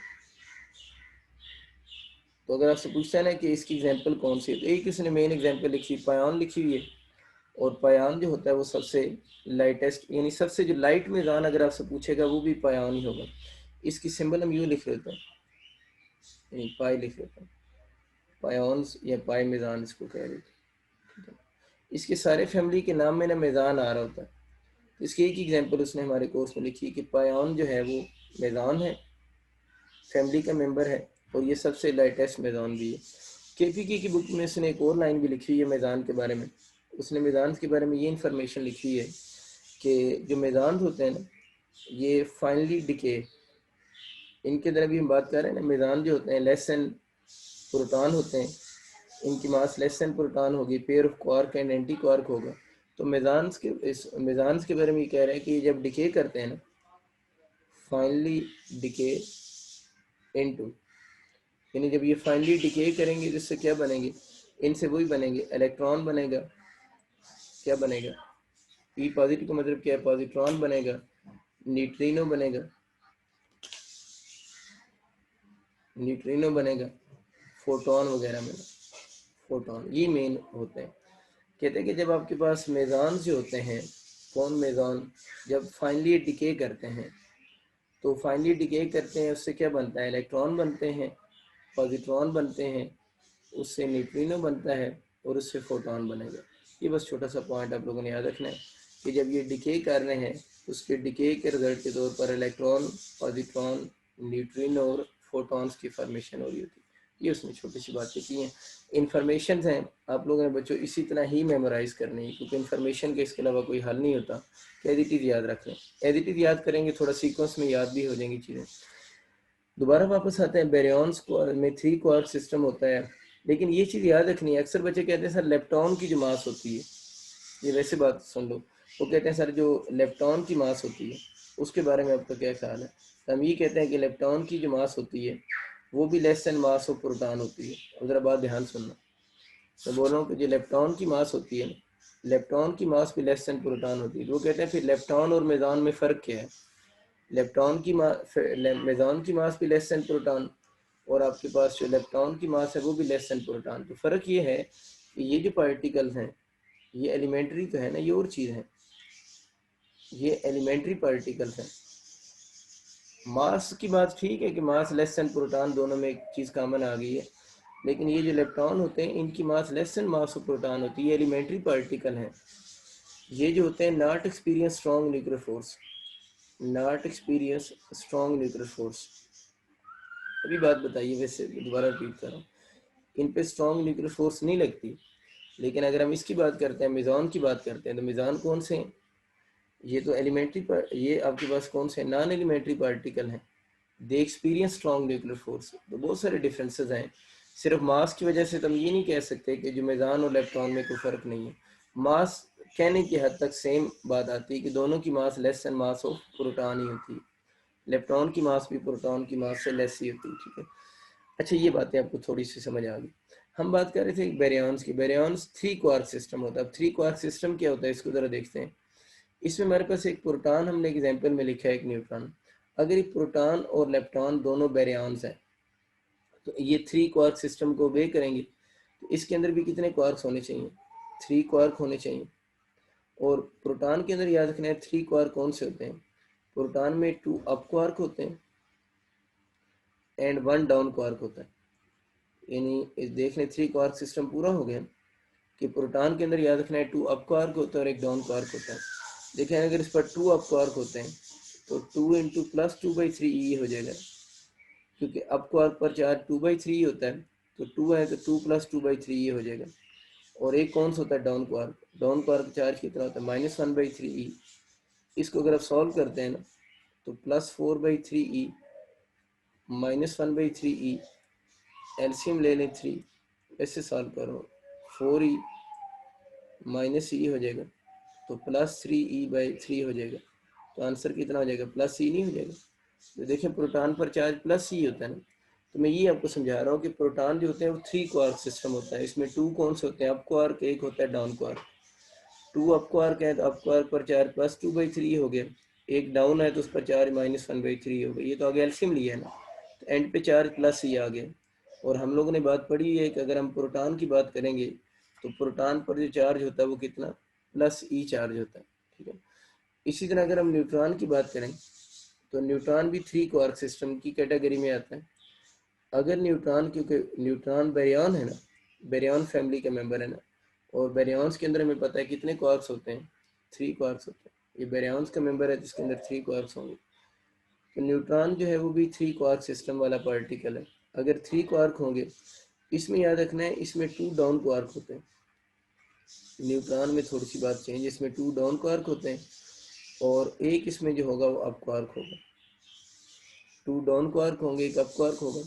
2 डाउन क्वार्क पर अगर हम चार्ज लिखें तो 2 तो 2 की वजह से लिख दिया ना, और डाउन क्वार्क पर चार्ज -1/3 होता है, अप क्वार्क पर चार्ज +2/3 होगा। आप इसको खुद सॉल्व करना ना, -2/3e और +2/3e कैंसिल होकर आंसर क्या हो जाएगा, 0। यही वजह है कि हम बोलते हैं कि न्यूट्रॉन न्यूट्रल होता है ना। तो ये थोड़ा याद कर लें कि किस के अंदर कितने अप क्वार्क होंगे और किस के अंदर कितने क्या होंगे, डाउन क्वार्क्स होंगे। तो ये थोड़ा सा आप लोगों को बेसिक सा कंसेप्ट पता होना चाहिए कि अप क्वार्क किसके अंदर ज़्यादा होते हैं या डाउन क्वार्क किसके अंदर कम या ज़्यादा होंगे। तो बेसिक सी चीज़ है, आपको उम्मीद है याद हो चुकी होगी। बड़ा इंपॉर्टेंट टॉपिक है, इंफॉर्मेशन बेस्ड टॉपिक है, और जितनी मैंने इंफॉर्मेशन पेज पे लिखी हैं बस ये इंफॉर्मेशन आप लोगों ने याद रखनी है। इस टॉपिक की हमारे कोर्स में इतनी ही डिटेल है, थ्योरेटिकल टॉपिक है, तो इसलिए हम एक्स्ट्रा डिटेल यानी क्वार्क थ्योरी के ऊपर ज़्यादा लंबी बात की जा सकती है, तो वो क्वार्क थ्योरी वगैरह की बातें मैंने इसीलिए अब डिटेल में नहीं गया। ठीक है, हमारा इस यूनिट का सेकंड लास्ट टॉपिक है mass defect and binding energy. ये टॉपिक भी यूएचएस में नया ऐड हुआ है। ठीक है ना, इसलिए इसके भी आपको पास पेपर में कोई ज़्यादा एमसीक्यू नज़र नहीं आएंगे। Mass defect and binding energy. ठीक है, सबसे पहले मास डिफेक्ट की बात कर लेते हैं। देखें, सपोज कर लें आपके पास ये डिफरेंट न्यूक्लियॉन्स हैं। न्यूक्लियॉन मतलब ये प्रोटॉन है, ये न्यूट्रॉन है, ये प्रोटॉन है, ये न्यूट्रॉन्स है, ये डिफरेंट न्यूक्लियॉन्स हैं। ठीक है, ये न्यूक्लियॉन्स है और ये न्यूक्लियॉन्स मिलकर क्या बनाना चाहते हैं, ये चाहते हैं कि हम आपस में मिलकर एक न्यूक्लियस बना लें। तो न्यूक्लियॉन मिलकर चाहते हैं हम न्यूक्लियस बना लें। अब न्यूक्लियस का जो बनना है ना, फॉर्मेशन ऑफ न्यूक्लियस, जिस तरह फॉर्मेशन ऑफ बॉन्ड होता है ना, फॉर्मेशन ऑफ न्यूक्लियस जो है वो एक एक्सोथर्मिक प्रोसेस है। Formation of nucleus is an exothermic process. ये एक्सोथर्मिक प्रोसेस है। अगर ये एक्सोथर्मिक प्रोसेस है तो इस प्रोसेस के दौरान एनर्जी क्या होगी, रिलीज होगी। इसका मतलब ये हुआ, ये जो न्यूक्लियॉन्स हैं, अगर ये न्यूक्लियॉन्स मिलकर क्या बनाना चाह रहे हैं, न्यूक्लियस बनाना चाह रहे हैं, तो फॉर्मेशन ऑफ न्यूक्लियस कौन सा प्रोसेस है, एक्सोथर्मिक प्रोसेस है। इस प्रोसेस के दौरान एनर्जी क्या होगी, रिलीज होगी। इसका मतलब है कि इन प्रोटॉन्स और न्यूक्लियॉन जब मिलकर न्यूक्लियस बनाएंगे तो इनको एनर्जी रिलीज करना पड़ेगी, इनको एनर्जी रिलीज करनी पड़ेगी। हम लोगों ने पढ़ा हुआ है E equal to MC square से ना, E इक्वल टू किससे, MC स्क्वायर से। तो बेसिकली क्या हो रहा होगा, एनर्जी कैसे रिलीज ही करेंगे, तो हम ये कहेंगे जो प्रोटॉन और न्यूट्रॉन्स है ना, प्रोटॉन या कौन से न्यूट्रॉन्स हैं, इनकी जो मास होगी वो किस में कन्वर्ट होती रहेगी, एनर्जी में कन्वर्ट होगी। यानी एनर्जी किधर से इनके पास आएगी जो रिलीज करेंगे ना। तो हमें ये तो पता है न्यूक्लियस की फॉर्मेशन एक्सोथर्मिक प्रोसेस है, इस प्रोसेस में इनको एनर्जी रिलीज करनी पड़ेगी। तो E equal to MC square हमें पता है। तो इनकी जो मास होगी ना, इन न्यूक्लियॉन की मास होगी वो किस में कन्वर्ट होगी, एनर्जी में कन्वर्ट होगी, और एनर्जी क्या हो जाएगी, रिलीज हो जाएगी, रिलीज हो जाएगी। अब इसका मतलब है एनर्जी रिलीज होकर कहीं चली गई है, सराउंडिंग में चली गई है ना, तो वो एनर्जी कहाँ से आई है, मास से आई है। इसका मतलब है सिस्टम के पास पहले से मास क्या होगी, कम होगी है ना। मतलब ये प्रोटॉन और न्यूट्रॉन्स जब न्यूक्लियस के अंदर आएंगे, यानी इन प्रोटॉन और न्यूट्रॉन ने मिलकर न्यूक्लियस तो बना लिए है। अगर इधर ये दोनों मिलकर सपोज करें 10 बनते थे, एग्जांपल दे रहा हूँ, तो इधर भी 10 ही होंगे, तादाद इनकी बराबर होगी। तादाद बराबर होने का मतलब है कि मास नंबर तो सेम रहेगा ना, मास नंबर तो क्या रहेगा, सेम रहेगा। मास नंबर सेम रहने का मतलब क्या है कि जितने इधर प्रोटॉन और न्यूट्रॉन्स होंगे, जितनी तादाद होगी इतनी न्यूक्लियस के अंदर भी होगी। तो न्यूक्लियस की फॉर्मेशन के दौरान, फॉर्मेशन ऑफ न्यूक्लियस में, फॉर्मेशन ऑफ न्यूक्लियस में मास नंबर सेम रहता है, उस पर कोई फर्क नहीं पड़ता। मास नंबर तो तादाद है ना प्रोटॉन और न्यूट्रॉन्स की, तो प्रोटॉन और न्यूट्रॉन्स की जो तादाद है वो क्या रहती है, सेम रहती है। यानी उस तादाद के ऊपर किसी तरह का कोई इफेक्ट नहीं होता। ठीक है, तो प्रोटॉन और न्यूट्रॉन्स की जो तादाद होगी वो सेम रहेगी। फॉर्मेशन ऑफ न्यूक्लियस में मास नंबर पे कोई फर्क नहीं पड़ता। ठीक है, लेकिन मसला ये बनता है कुछ मास जो होती है प्रोटॉन और न्यूट्रॉन्स की इंडिविजुअल सोचें, हर एक की मास का कुछ पार्ट, हर प्रोटॉन और न्यूट्रॉन की मास का कुछ पार्ट एनर्जी में कन्वर्ट हो गया। अगर हर एक की मास का कुछ पार्ट एनर्जी में कन्वर्ट हो गया और वो एनर्जी जो है वो क्या होगी, रिलीज होगी। हर एक की मास का कुछ पार्ट एनर्जी में कन्वर्ट हुआ है और वो एनर्जी जो है वो रिलीज होगी। अब जब वो एनर्जी रिलीज हो गई है तो इसका मतलब है कि मास जो न्यूक्लियस के अंदर पहुंचे हैं प्रोटॉन और न्यूट्रॉन, वो पहले से स्लिम हो चुके होंगे क्योंकि उनकी सफिशिएंट मास एनर्जी में कन्वर्ट हो चुकी होगी। इसकी वजह से हम कह सकते हैं कि जो मास ऑफ न्यूक्लियस होती है ना, मास ऑफ न्यूक्लियस जो होगी वो हमेशा लेस होगी किससे, सम ऑफ मास ऑफ किससे, न्यूक्लियन से। यानी जो उसके अंदर न्यूक्लियन होंगे उनकी मास, जो न्यूक्लियन होंगे उनकी मास से मास ऑफ न्यूक्लियस लेस होती है कि mass of nucleus is less than the sum of mass of nucleon. Nucleon की मास हम कब काउंट करते हैं, कब उनकी मास की बात हो रही है, जब वो आउटसाइड दी न्यूक्लियस होंगे ना, क्योंकि जब वो न्यूक्लियस के अंदर आ जाएंगे ना उस वक्त उनकी कंबाइंड मास को तो मास ऑफ न्यूक्लियस बोलेंगे ना। तो ये इसका मतलब क्या है कि sum of mass of nucleon, इसका मतलब है उनकी outside the nucleus, outside the nucleus उनकी मास को मेजर करें और न्यूक्लियस के अंदर तो पूरे न्यूक्लियस की कंबाइंड मास मेजर होगी ना।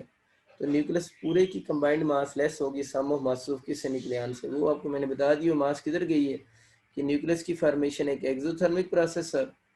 न्यूक्लियस बनाने के लिए इनको एनर्जी रिलीज करना पड़नी चाहिए।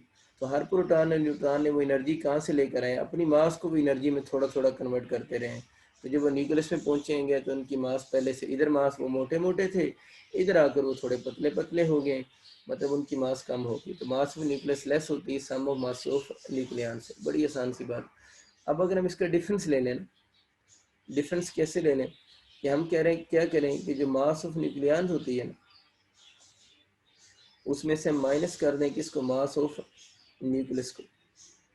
तो इस डिफरेंस को हम किसका नाम देते हैं, मास डिफेक्ट का नाम देते हैं कि the difference between mass of nucleons and the mass of nucleus is named as कौन सा, मास डिफेक्ट इसे कहेंगे। ठीक, मास डिफेक्ट की बात होगी। अब अगर हम मास ऑफ न्यूक्लियंस की बात करें तो न्यूक्लियंस के अंदर आपको पता है क्या चीज़ें होते हैं, न्यूक्लियंस के अंदर प्रोटॉन भी आते हैं और दूसरे क्या होते हैं, न्यूट्रॉन भी तो न्यूक्लियन ही होते हैं ना।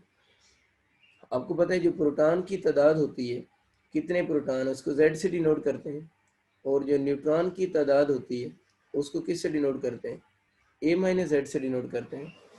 प्रोटॉन कितने हैं उनकी तादाद को Z से डिनोट करते हैं और न्यूट्रॉन कितने हैं उनको हम किस से, A माइनस Z से डिनोट करते हैं। ठीक है, इसको हम A माइनस Z से डिनोट करेंगे। तो अब अगर हम इसकी डेल्टा M की बात करते हैं तो डेल्टा एम आपके पास जो है वो आपको मासेस आ रही है, सम ऑफ मास ऑफ न्यूक्लियन में से न्यूक्लियस की मास माइनस करनी है। अब न्यूक्लियन तो दो तरह के होते हैं, उसमें प्रोटॉन भी आते हैं और उसमें क्या आते हैं, न्यूट्रॉन भी आते हैं। एक प्रोटॉन है और एक दूसरे उसमें कौन से, न्यूट्रॉन, दोनों होंगे। ठीक है, अब अगर प्रोटॉन भी है और न्यूट्रॉन भी है तो अब अगर हम न्यूक्लियन की मास लिखेंगे तो Z क्या शो करेंगे, नंबर ऑफ प्रोटॉन्स, और MP होगी मास ऑफ वन प्रोटॉन। तो ZMP यहाँ पर क्या बनेगी, टोटल मास ऑफ प्रोटॉन हो जाएगी। ZMP जो होगी वो बेसिकली क्या होगी, टोटल मास ऑफ प्रोटॉन्स, यानी कितने प्रोटॉन्स हैं उनकी मास को ZMP बोलेंगे ना। ठीक है, MP क्या है, MP mass of one proton है। अगर 2 प्रोटॉन होंगे तो 2MP हो जाएगी, 2MP mean mass of 2 protons, और Z लिख देंगे तो वो टोटल मास ऑफ प्रोटॉन हो जाएगी। इसी तरह प्लस इसके अंदर हम करेंगे क्योंकि सम लिखे ना, सम ऑफ मास ऑफ न्यूक्लियन, और ये वैसे याद रखना है जब न्यूक्लियस से बाहर होते तब ली जाती है। इसके बाद आगे न्यूट्रॉन भी तो आएंगे, न्यूट्रॉन की तादाद को A माइनस Z कहते हैं। A माइनस Z तो न्यूट्रॉन बताएंगे कितने हैं, और इसके साथ हम M ऑफ N लिख देंगे। तो A माइनस Z जो होगा ना, ये तो टोटल नंबर ऑफ न्यूट्रॉन बता रहे हैं, 5 न्यूट्रॉन है, 6 न्यूट्रॉन है, तो इसको जब M ऑफ N से मल्टीप्लाई करेंगे ये टोटल मास ऑफ न्यूट्रॉन आ जाएगी, ये टोटल मास ऑफ न्यूट्रॉन हमारे पास आ जाएगी। बहुत आसान सी बात है। ये जो टोटल बन गया ना, ये जो पूरी चीज़ बन गई, ये आपके पास क्या हो गया, सम ऑफ मास ऑफ न्यूक्लियन निकल आया। ये मास ऑफ प्रोटॉन आ गई, ये मास ऑफ न्यूट्रॉन आ गई, तो ये टोटल मास ऑफ न्यूक्लियन बन गया। ठीक है ना, ये टोटल मास ऑफ न्यूक्लियन बन गई। ठीक है ना, बल्कि मुझे यूँ कहना चाहिए, वैसे यूँ कहना चाहिए, सम ऑफ मास ऑफ न्यूक्लियन लिखना चाहिए इसको। ठीक है ना, सम सिमिशन सम के लिए यूज होता है। इसमें से आप लोगों ने माइनस कर देना है किसकी, मास ऑफ न्यूक्लियस को। कुछ लोग मास ऑफ न्यूक्लियस को कैपिटल एम से लिखते हैं, तो इससे तो कोई फर्क नहीं पड़ता ना, नीचे बस न्यूक्लियस लिखा होना चाहिए, कैपिटल एम हो ऊपर या स्मॉल एम हो, इससे कोई फर्क नहीं पड़ता, ठीक है ना।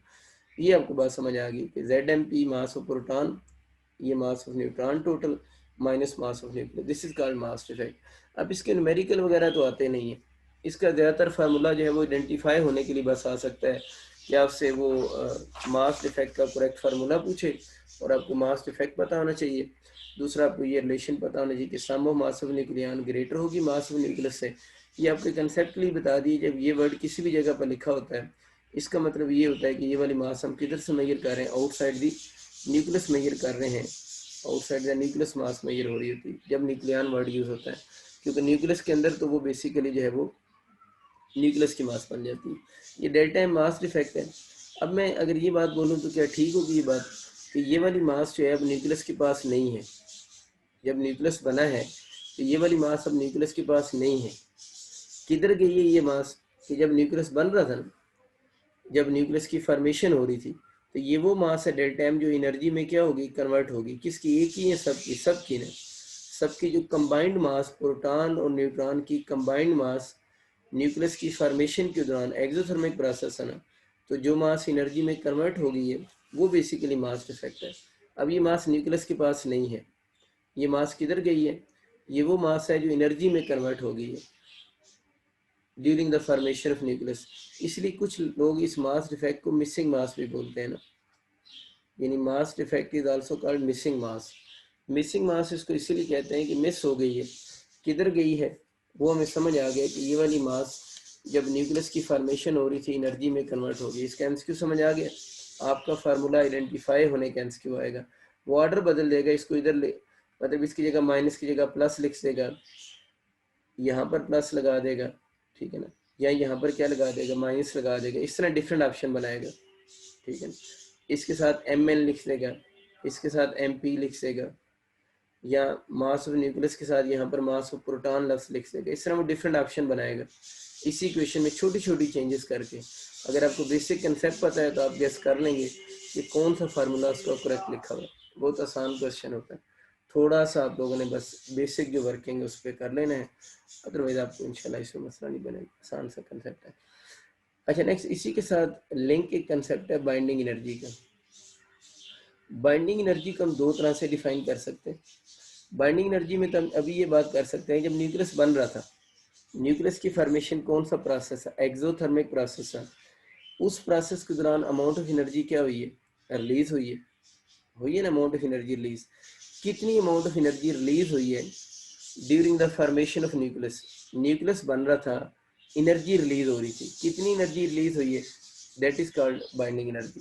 तो बाइंडिंग एनर्जी को हम यूँ भी डिफाइन करते हैं कि बाइंडिंग एनर्जी क्या चीज़ है, अमाउंट ऑफ एनर्जी है, अमाउंट ऑफ एनर्जी जो रिलीज हो रही है during the formation of nucleus, amount of energy release during the formation of nucleus.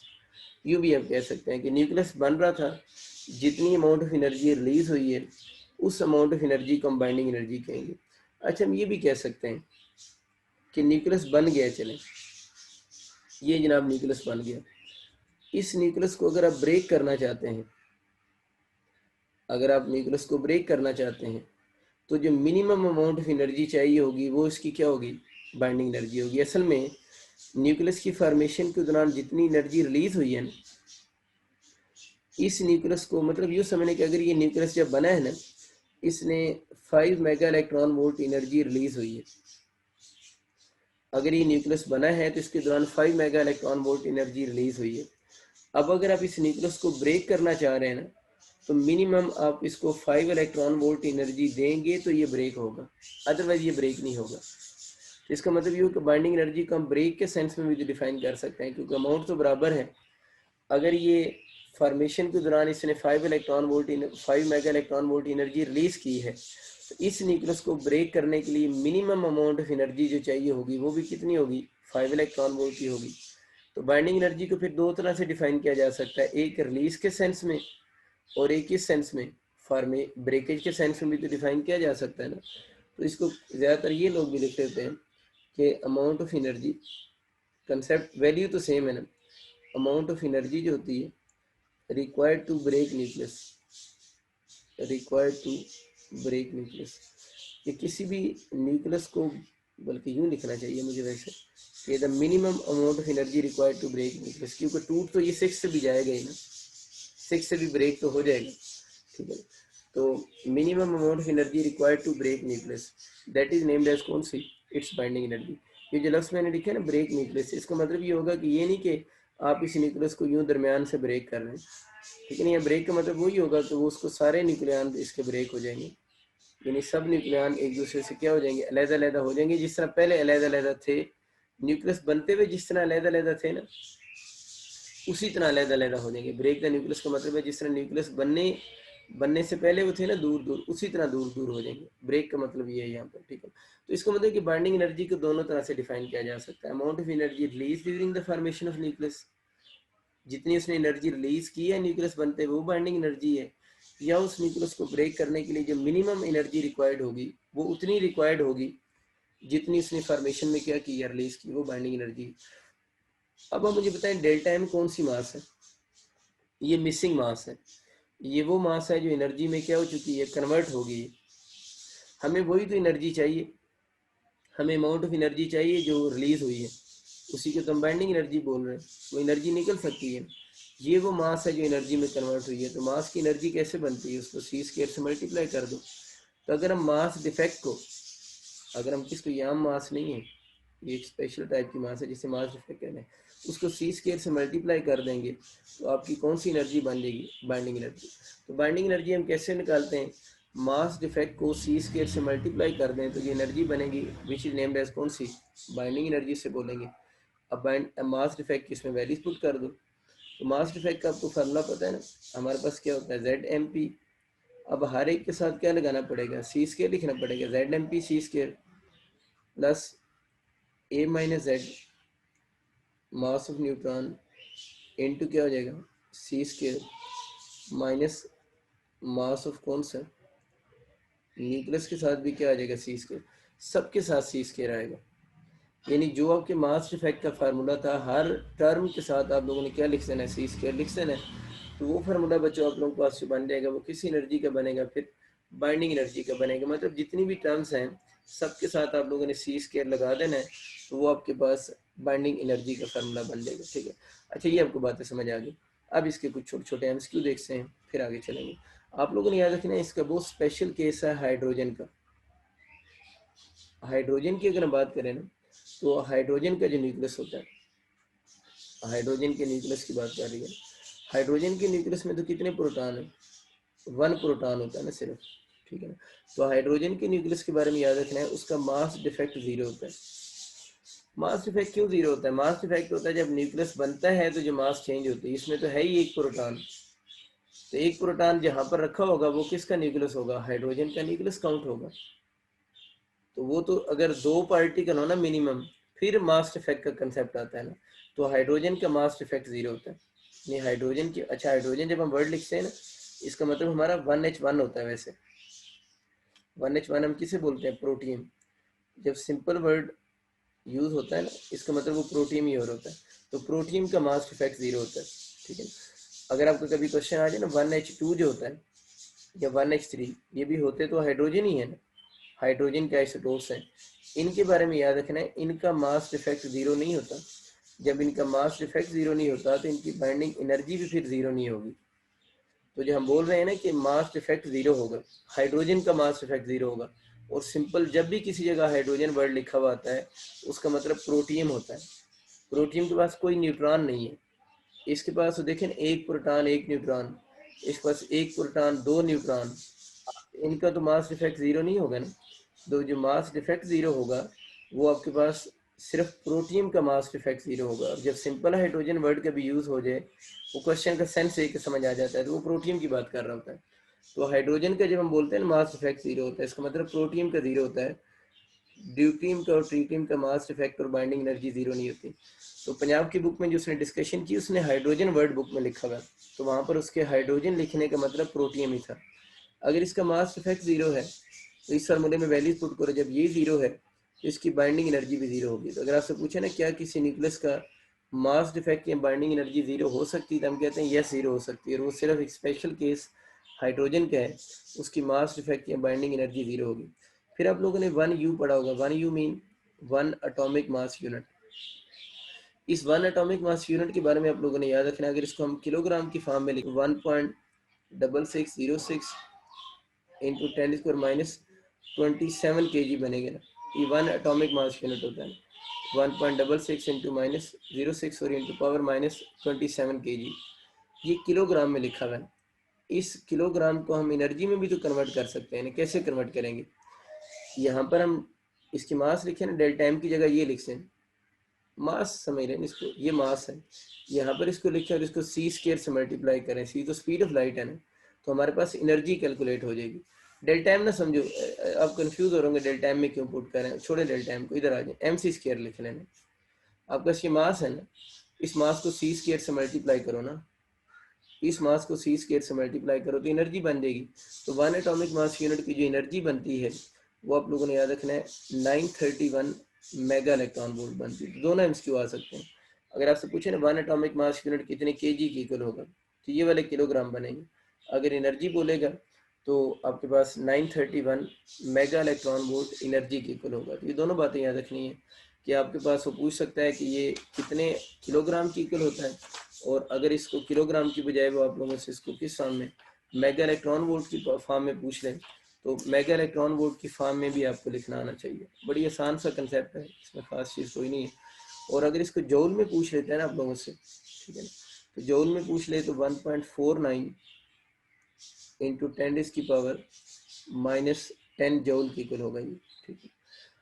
तो तीनों फॉर्म में हमें आइडिया हो गया कि इसको आप लोगों ने किलोग्राम की फॉर्म में भी लिख लिया है, इसको आप लोगों ने मेगा इलेक्ट्रॉन वोल्ट की फॉर्म में और जौल की फॉर्म में भी ना, तो ये आपको बस बन जाएगा 1.49 इंटू 10⁻⁻10 जौल की इक्वल हो जाएगा, ठीक है।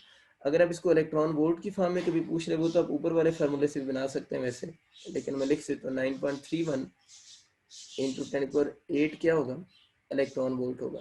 तो मैंने वैसे सारे लिख दिए, कहीं आल का ऑप्शन ना आ जाए। बहुत इंपॉर्टेंट है इसकी, वही वाली बात, बड़ी इंपॉर्टेंट है एमसीक्यू के लिए। तो आपसे पूछेगा 1 एटॉमिक मास यूनिट के लिए कौन सा ऑप्शन करेक्ट है। तो जो नीचे सारे मैंने लिखे हैं 1 एटॉमिक मास यूनिट के लिए, फिजिकल कंसेप्ट क्या है वो मैंने आपको बता दी कि यहाँ पर आप एटॉमिक मास यूनिट की वैल्यू, उसकी मास किलोग्राम में लिखो, उसको सी स्क्वायर से मल्टीप्लाई करो तो आपके पास एनर्जी कैलकुलेट हो जाएगी, ठीक है। तो चले ये चीज़ें होगी। वैसे तो हम 1 एटॉमिक मास यूनिट को जनरली हम यही लिखेंगे। एक दो और इन्फॉर्मेशन मैं लिख सकता हूँ, ये वैसे बातें ज़्यादातर जो करने लगा हूँ ये केपी के वाले ज़्यादा ध्यान से नोट करें, ठीक है। एमडी कैट वाले भी याद कर लें तो अच्छी बात है। वैसे केपी के वालों की जो बुक है उनके पेज 383 पे ये बातें लिखी भी हुई हैं जो मैं अभी करने लगा हूँ ना। देखिए ना, ये चीज़ तो आपको पता है ना, इलेक्ट्रॉन की मास से होती है, प्रोटॉन की मास से होती है, और इनकी मास में फ़र्क ज़रूर होता है। हम अप्रोक्सीमेट मास को सेम बोल देते हैं, लेकिन हमें पता है इनकी मास जो है वो एग्जैक्ट सेम नहीं होती, क्योंकि जो आपके पास इलेक्ट्रॉन की मास है ना, वो जो हम लिख रहे होते हैं, इलेक्ट्रॉन की मास को हम लिख रहे होते हैं 9.1 आर्मी ले रहे होते हैं इंटू 10⁻31 kg होती है। इस तरह हम प्रोटॉन की मास जो लिख रहे होते हैं वो हम रफली आपस में अप्रोक्सीमेट करके लिख सकते हैं, अदरवाइज हमें पता है इनकी मास 1.673 इंटू -27 kg होती है, और जो न्यूट्रॉन की मास होती है 1.675 होती है इंटू -27 kg होती है। इसका मतलब ये हुआ कि हमें यहाँ से पता भी ऑलरेडी कि न्यूट्रॉन की मास स्लाइड ग्रेटर होती है किसकी मास से, प्रोटॉन की मास से। यानी न्यूट्रॉन की अगर मास की बात करें तो न्यूट्रॉन की मास जो होती है वो थोड़ी सी ज़्यादा है, बहुत कम डिफरेंस है, लेकिन डिफरेंस है तो ज़रूर ना, हम डिनाई तो इसको नहीं कर सकते ना। तो इसकी मास में 7.3 आता है, इसकी मास में 7.5 आता है, तो न्यूट्रॉन की मास स्लाइड ग्रेटर होगी किससे, मास ऑफ प्रोटॉन से, ठीक है। इलेक्ट्रॉन की मास तो उनके मुकाबले में बहुत कम होती है, वो तो बहुत ही ज़्यादा कम होती है। अब आप ज़रा खुद सोचें कि अगर हम इसी मास को इस फार्मूले में पुट करें, तो तीनों की मासेस डिफरेंट है ना, अगर हम इनकी मासेस को m को यहाँ पर लिखें, इधर लिख देता हूँ, क्या उसको बार बार दिखाता है, E = mc स्क्वायर है ना। अगर बच्चे सोचे ना इस m को यहाँ पर पुट करें और c स्क्वायर से मल्टीप्लाई करें, तो क्या सारों की एनर्जी सेम आनी चाहिए। यानी जब इनकी मास कंप्लीट एनर्जी में कन्वर्ट होगी ना, जब इनकी मास कंप्लीट एनर्जी में कन्वर्ट होगी तो वो सेम नहीं आनी चाहिए। अब कुछ बच्चे सोच रहे होते हैं ये अजीब सी बात हो रही है कि यहाँ पर ये मास है तो उसको इक्वल टू एनर्जी लिख रहे हैं, मास को इक्वल टू एनर्जी लिख रहे हैं। देखिए ये मॉडर्न फिजिक्स है ना, आइंस्टाइन ने तो यही कहा था, energy and mass are equivalent to each other, energy and mass are equivalent to each other. Equivalent का मतलब क्या है, दोनों को एक दूसरे की इक्वल फिर लिख सकते हैं। ये यूज समझने कि यहाँ पर ये कह रहा है कि mass is a form of energy और energy is a form of mass. एक ही बात है, बहुत सारे लफ्ज बोलते हैं ना, energy and mass are equivalent to each other है ना, तो दोनों के एक दूसरे की इक्वल लिखना ठीक है यहाँ पर, क्योंकि यहाँ पर एनर्जी मास में कन्वर्ट हो सकती है, मास एनर्जी में कन्वर्ट हो सकती है। तो अकॉर्डिंग टू मॉडर्न फिजिक्स हम इन दोनों को आपस में इक्वल लिख सकते हैं। ये रॉन्ग बात नहीं है कि आप लोगों ने इक्वल के बाद किलोग्राम के आगे एनर्जी लिख दी है।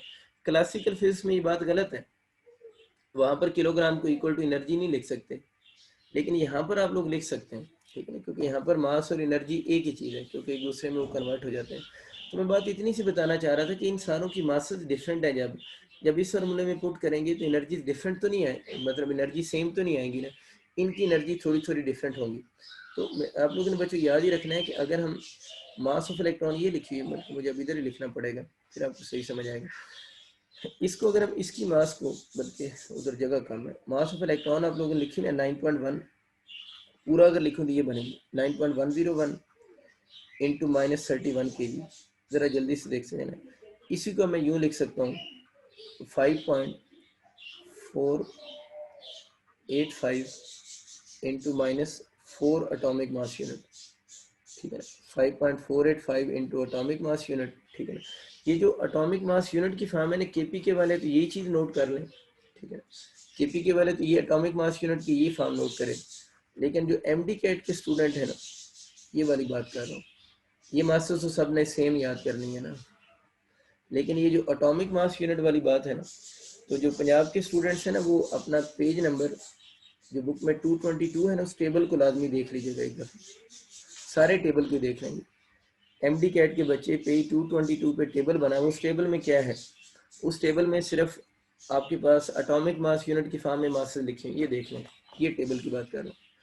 देखिए ना, इलेक्ट्रॉन है, न्यूट्रॉन है, प्रोटॉन है, पहले तीन को मैंने टिक दीजिए, इनकी एटॉमिक मास यूनिट की फॉर्म में मासेस को तो लाजमी याद करो। बाकियों को भी एक नज़र आप लोगों ने थोड़ा थोड़ा देख लेना है, लेकिन याद ना हो तब भी खैर है, ठीक है। इसमें एक और कंसेप्ट आपको क्लियर हो जाएगा आपको, मतलब ड्यूट्रियम की भी लिखी हुई है, ट्रीटियम की भी इसने लिखी है, एटॉमिक मास यूनिट की फॉर्म में मास लिखी, एक नज़र इन नीचे वालों को देख लेना है, पहले तीन की मास को एटॉमिक मास यूनिट की फॉर्म में याद भी कर लेना है, ठीक है ना।